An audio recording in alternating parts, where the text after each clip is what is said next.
Salam saudara-saudaraku yang dikasihi Tuhan Yesus, berjumpa lagi dengan saya. Tidak ada yang baru dalam hidup ini, apa yang terjadi sesungguhnya sudah pernah terjadi, kata pengkhotbah. Apa yang akan terjadi sebenarnya juga sudah pernah terjadi. Begitulah pola-pola yang terjadi di dalam sepanjang sejarah, ada pola kerja Allah yang mengatur sepanjang sejarah manusia. Kita masih berbicara mengenai COVID-19. Hari-hari ini banyak orang sudah berpikir tentang apa yang akan terjadi pasca pandemi COVID-19. Meskipun akhir dari COVID-19 ini sendiri belum diketahui. Masih ada begitu banyak prediksi-prediksi, perhitungan-perhitungan.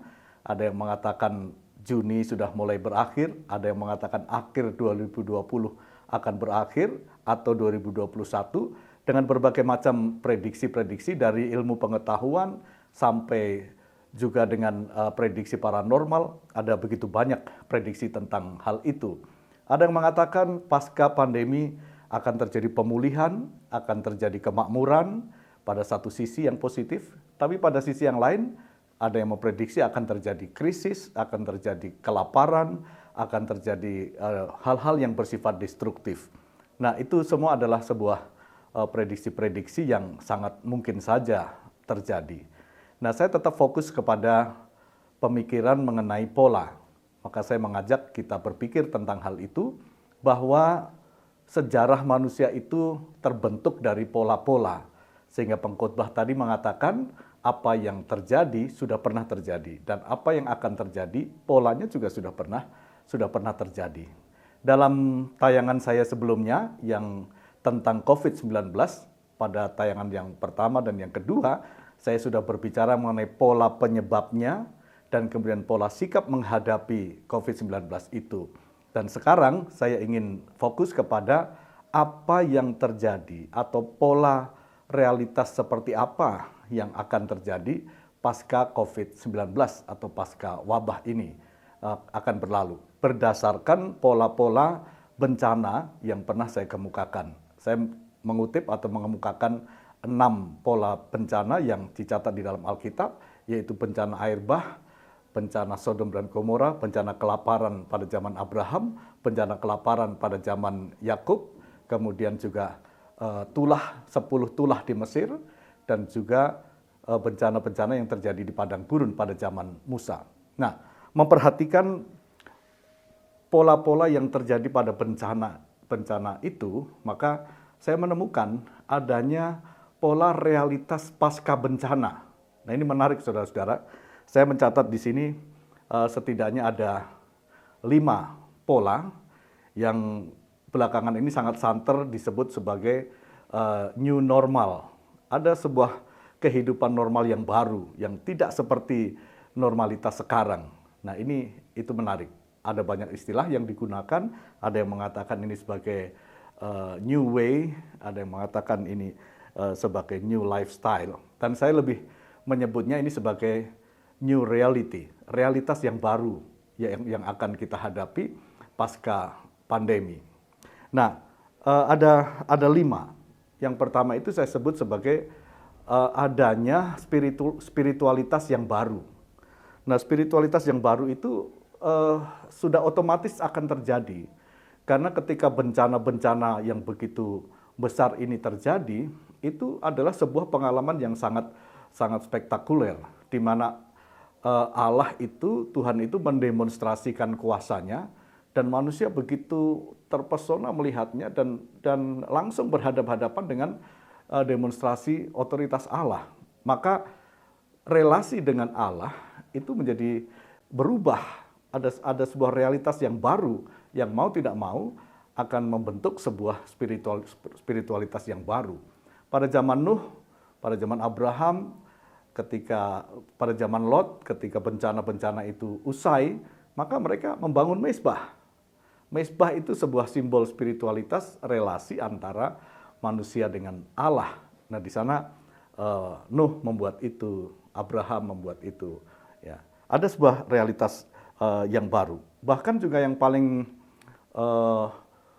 menakjubkan adalah ketika bangsa Israel itu keluar dari Mesir setelah menyaksikan dengan mata kepala mereka sendiri adanya 10 tulah yang Tuhan buat bagi orang Mesir, ya, 10 tulah yang sangat luar biasa, yang kemudian akhirnya membawa orang Israel itu keluar dari perbudakan di Mesir.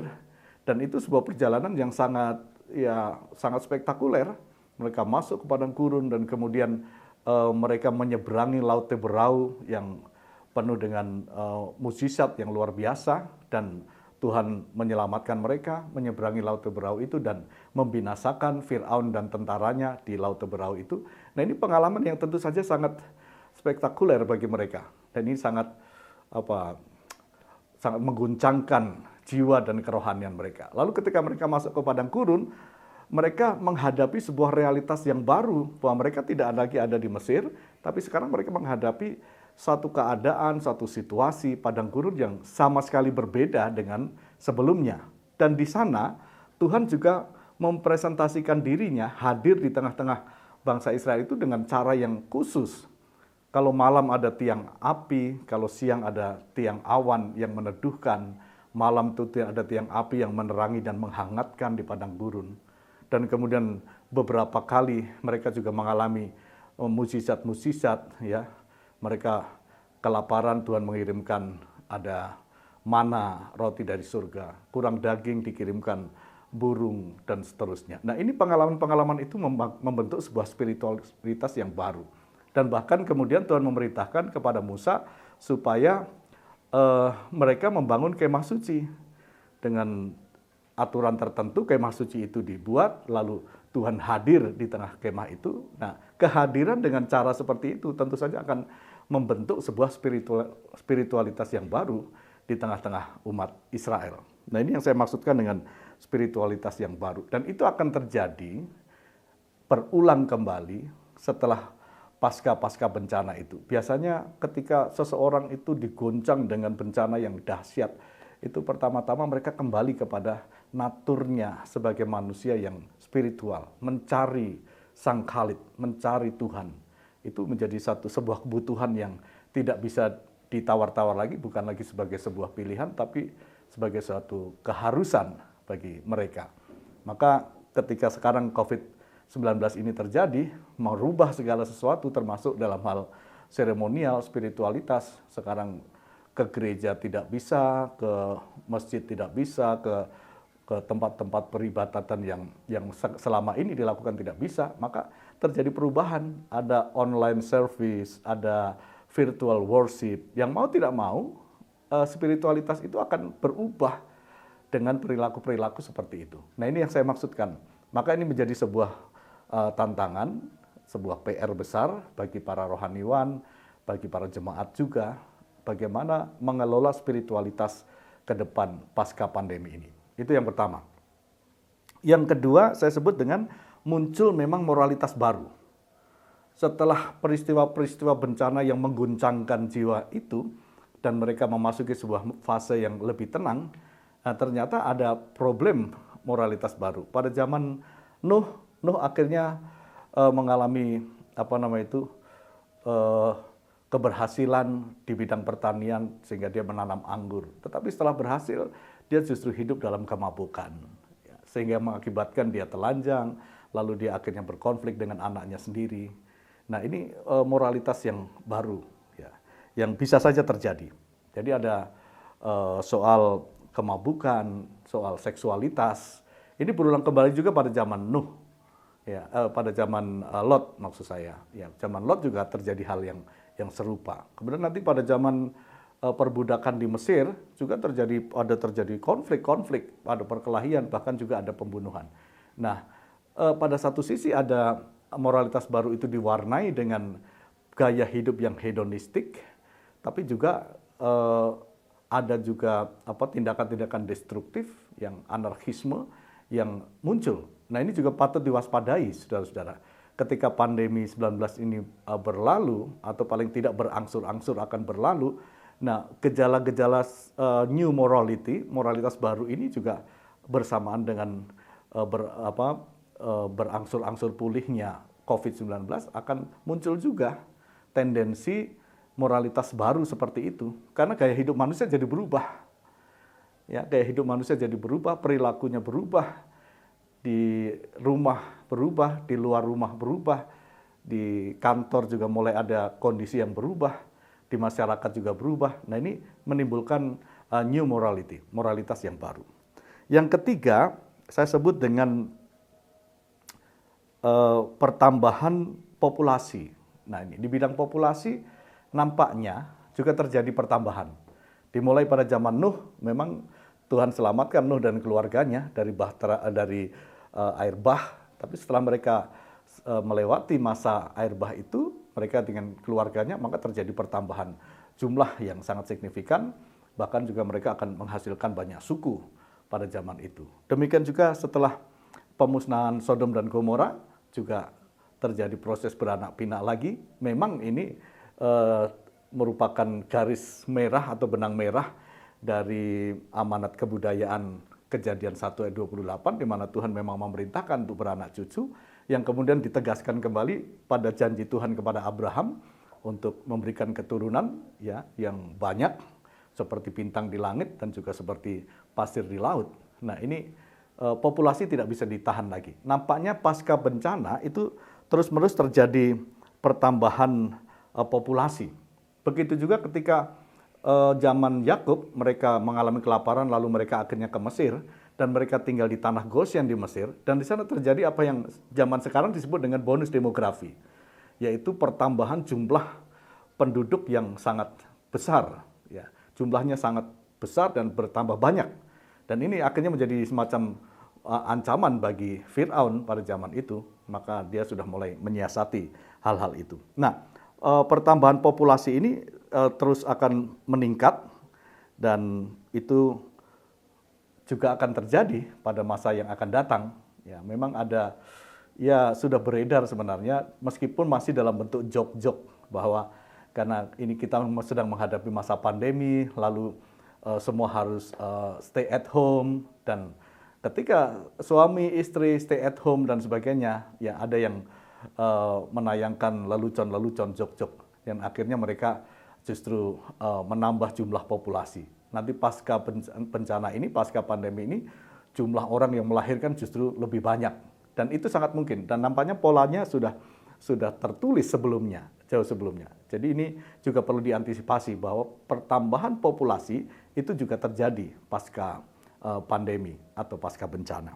Nah, saudara-saudara, di sini memang diperlukan apa yang disebut dengan manajemen SDM. Sehingga pada zaman Musa di padang gurun, ketika Musa membawa bangsa Israel itu keluar dari Mesir dan kemudian dia mulai memerintah bangsa itu padang gurun, Musa ingin menggunakan gaya manajemen masa lalu, tidak bisa lagi karena jumlahnya sudah terlalu banyak, sehingga perlu ada pola manajemen SDM-nya dengan pendelegasian dan sebagainya. Itu Musa dinasihati oleh mertuanya sendiri, yaitu Yitro, bagaimana dia harus mengatur penanganan persoalan-persoalan dari masyarakat atau populasi pada zaman itu. Nah, yang keempat, itu saya menemukan adanya pola pengembangan ekonomi. Nah, ini menarik saudara-saudara. Karena apa? Setelah pasca bencana, ternyata yang terjadi adalah justru peningkatan produktivitas. Zaman Nuh, begitu bahtera itu air bahnya sudah surut, bahteranya sudah tersandar, lalu mereka keluar dari bahtera itu, Nuh justru menjadi petani yang berhasil, dan dia menjadi petani anggur yang berhasil. Demikian juga pada zaman Abraham, pada zaman Lot, ketika Abraham itu pergi ke Mesir, lalu keluar dari Mesir, dia justru menjadi seorang peternak yang sangat berhasil. Saking kayanya mereka, akhirnya gembalanya Lot dengan gembalanya Abraham berkelahi gara-gara lahan yang tidak cukup lagi, sehingga mereka harus berpisah. Tapi ini menandakan bahwa setelah mereka mengalami krisis kelaparan beberapa waktu yang lalu, dan mereka keluar dari krisis itu, mereka justru mengalami tingkat kesejahteraan yang bertambah baik. Nah, begitu juga terjadi juga di tanah Mesir ya, ketika mereka menjadi budak di Mesir, secara populasinya mereka bertambah banyak, tapi juga secara kehidupan mereka tidak kekurangan apa-apa. Ya. Semuanya tersedia, karena mereka adalah menjadi orang-orang yang produktif, meskipun di negeri orang. Ya. Sehingga ketika mereka dibawa keluar ke padang gurun, mereka ingat itu kemakmuran yang terjadi di Mesir. Kenapa kita dibawa ke padang gurun? Kita tidak punya makanan, tidak punya minuman. Lebih baik kita kembali aja ke Mesir, di sana semuanya tersedia. Nah, ini menunjukkan bahwa selama mereka berada di Mesir itu mereka berkecukupan, ya, berkecukupan. Nah, begitu juga ketika mereka sudah melewati fase padang gurun 40-an tahun itu dengan berbagai macam krisis, lalu mereka pada zaman Yosua masuk ke tanah Kanaan. Nah, di tanah Kanaan itu mereka hidup sesuai dengan janji Tuhan bahwa mereka memasuki sebuah tanah yang subur, yang penuh dengan susu dan madu, yang subur sekali. Dan itu tanda bahwa tingkat perekonomian mereka tentu saja menjadi lebih baik. Nah, itu dari sisi ekonomi. Nah, pada fase padang gurun memang ada krisis-krisis, ya, krisis-krisis. Waktu-waktu mereka kekurangan makanan, waktu mereka kekurangan minuman. Tetapi dalam masa fase peralihan dari Mesir ke Kanaan, itu fase padang gurun, di situ memang ada krisis yang sengaja dibuat oleh Tuhan, karena Tuhan ingin menunjukkan otoritasnya. Jadi Tuhan mendemonstrasikan kuasanya. Ketika mereka kurang air, Tuhan tunjukkan ada air. Ketika mereka kurang makanan, Tuhan tunjukkan dengan cara yang spektakuler memberikan makanan kepada mereka. Nah, ini adalah cara-cara Tuhan untuk memelihara umat Israel pada zaman itu. Nah, yang kelima, saya menemukan sebuah pola yang saya sebut hubungan luar negeri. Memang ada 3 pola di sini. Yang pertama itu yang saya sebut dengan pola konspirasi. Ini terjadi pada zaman Nuh. Pada zaman Nuh, orang semakin bertambah banyak, bersuku-suku. Tapi pada akhirnya pada Kejadian pasal 11 kita sudah menyebut yang lalu itu dengan kisah tentang Menara Babel. Nah, ini ada konspirasi dari segala suku itu, dari banyaknya orang itu, belum disebut suku-sukunya, banyaknya orang itu bersatu, tapi kesatuan mereka itu bertujuan untuk menyamai Allah atau menentang Allah dengan membangun menara yang puncaknya sampai ke Babel. Nah, ini akhirnya menjadi sebuah pola yang negatif dari umat pada zaman itu. Yang kedua saya sebut dengan adanya pola konflik. Ini terjadi antara Israel dan Mesir pada zaman Abraham, kemudian zaman Musa.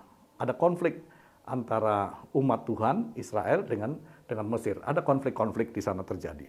Kemudian pada zaman pada zaman Yosua, Israel dengan penduduk-penduduk tanah Kanaan, ketika mereka memasuki tanah Kanaan itu tidak kosong, tapi tanah Kanaan itu dihuni oleh banyak penduduk di tanah Kanaan, dan Tuhan memerintahkan mereka memang untuk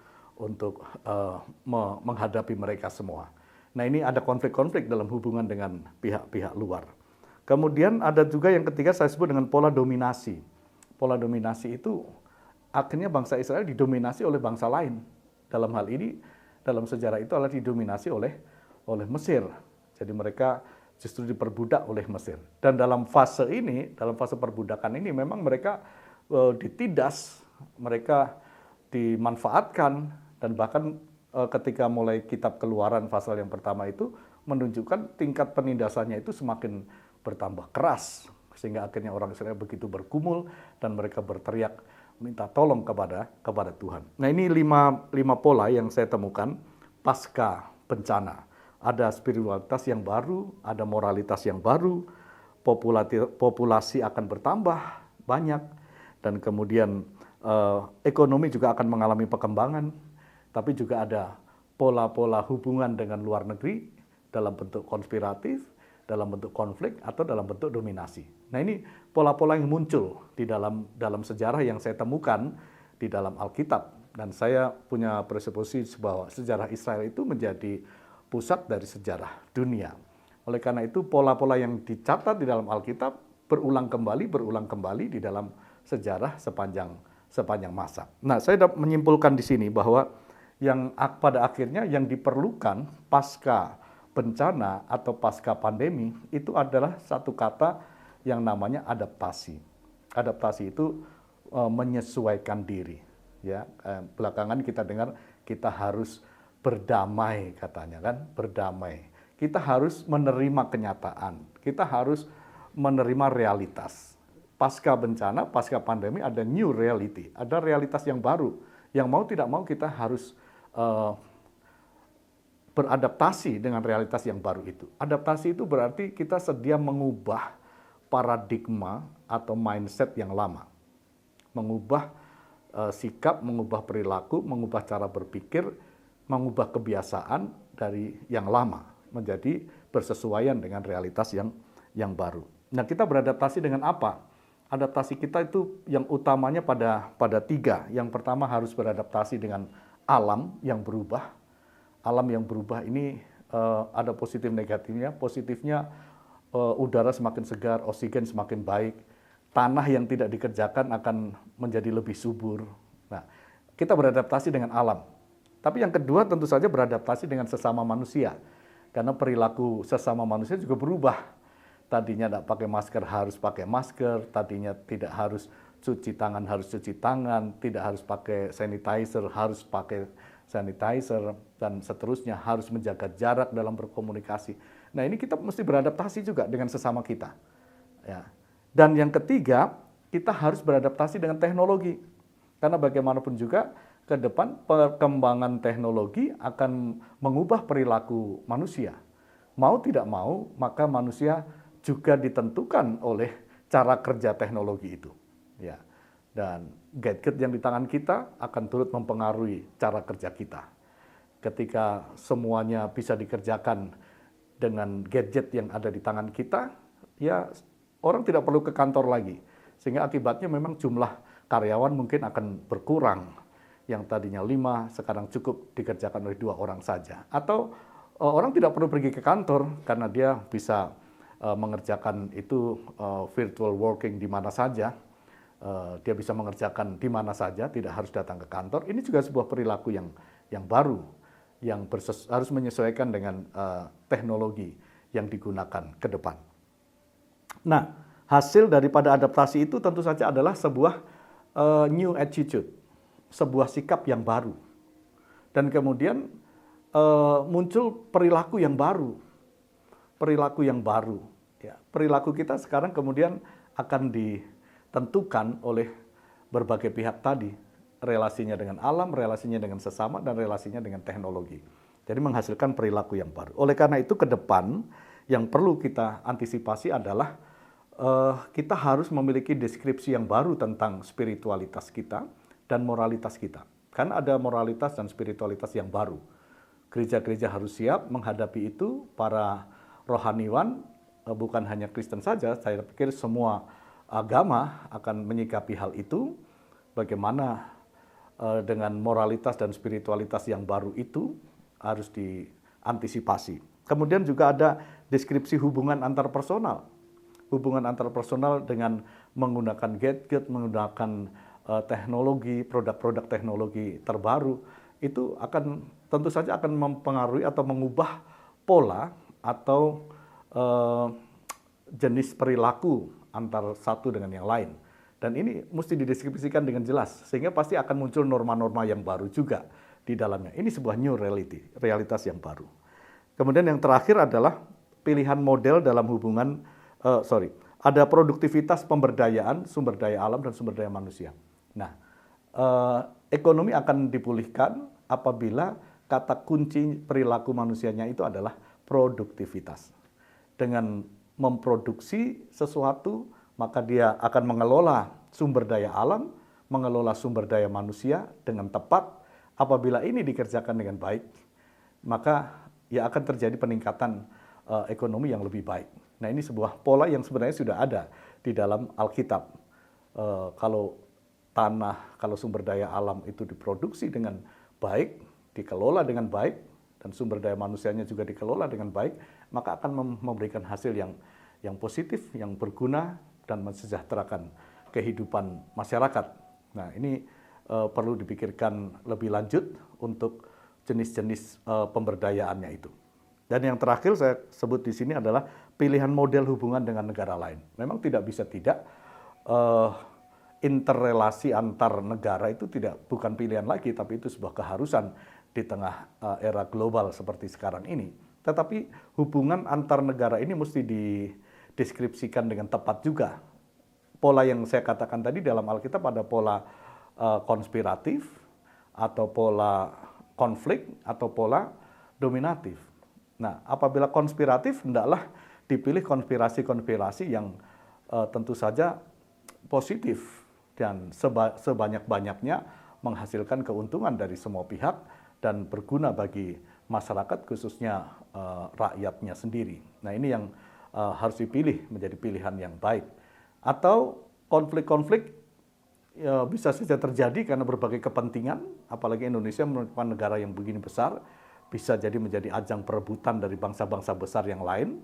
Dan ini konflik ini juga bisa saja terjadi. Tetapi untuk itu para pemimpin kita tentu akan memikirkan ya hal ini supaya dengan wise, dengan bijak akan menentukan pilihan-pilihan itu. Atau kita bisa saja terjadi hubungan dengan negara lain itu bersifat dominatif. Kita didominasi oleh bangsa lain. Bisa saja apabila kita tidak mampu berkomunikasi dengan tepat bagaimana pemberdayaan sumber daya alam kita dengan sumber daya manusia tidak berimbang sehingga kita mempunyai sumber daya alam tetapi SDM kita tidak sanggup mengerjakannya, maka akan dikerjakan oleh bangsa lain. Dan apabila peran bangsa lain itu sedemikian besar, sedemikian signifikan, ya bisa jadi kita didominasi oleh negara itu atau bangsa itu.